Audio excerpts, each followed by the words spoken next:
it's so deep rooted within them. The avoidant is not just avoidant with romantic relationships. The avoidant is avoidant with lots of things in life, right? It's part of their personality. It could even be like financial avoidant, not looking at their finances, not making plans for life, for like their future, avoiding friendships, avoiding any kind of intimacy or connection. So it's deep, it's really deep rooted. It's an avoidance of their own vulnerability as well, and sometimes other people's vulnerability, because like I'm avoiding my pain, so I'm also going to avoid other people's pain. So it's so deep rooted.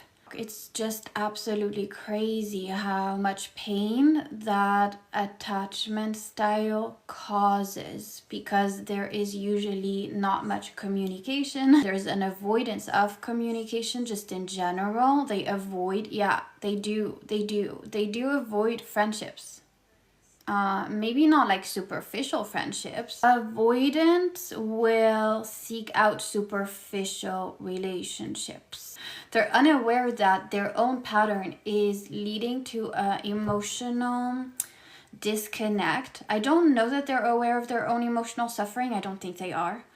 But there is a lack of emotional connection that must feel so empty. I don't know how the avoidants end up in relationships with such nurturing women. A nurturing partner in the relationship, whether it's a man or a woman, will often have this deep desire for deep connection.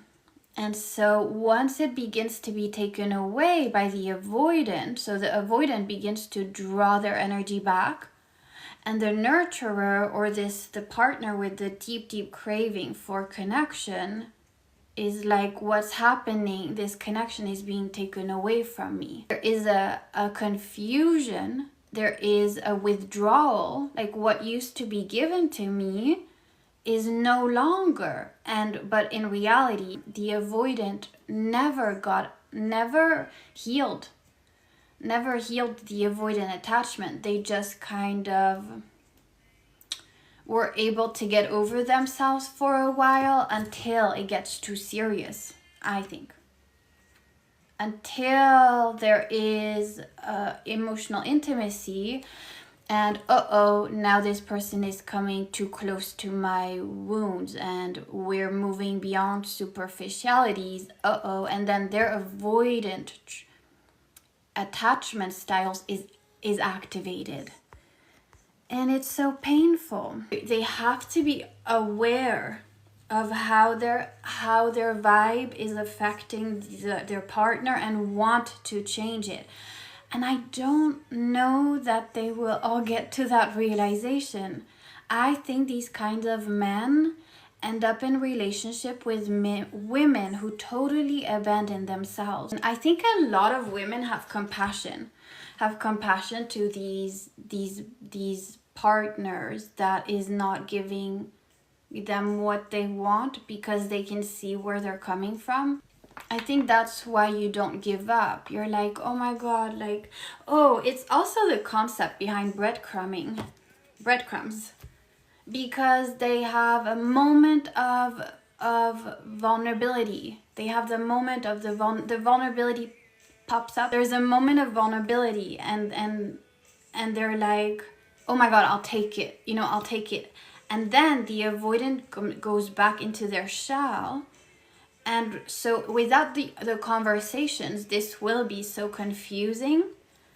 And I think that's where you show up here and you're like, should I give up on age, or should I fight for this? Is it over? Because there's no communication. Yeah. Because you got a taste of it, I think.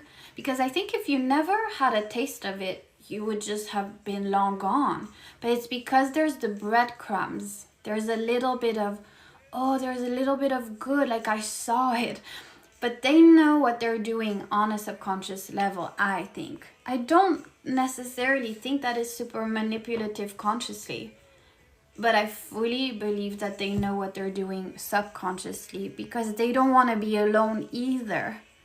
So they've learned, if I give a tiny bit a lot of women are very empathetic, and they're like, I can see him running away from himself, you know. You're like, I see what he's doing. Like, the patterns are obvious to me, but just because they're obvious to you doesn't mean that he is going to take the action to change, because that does require action.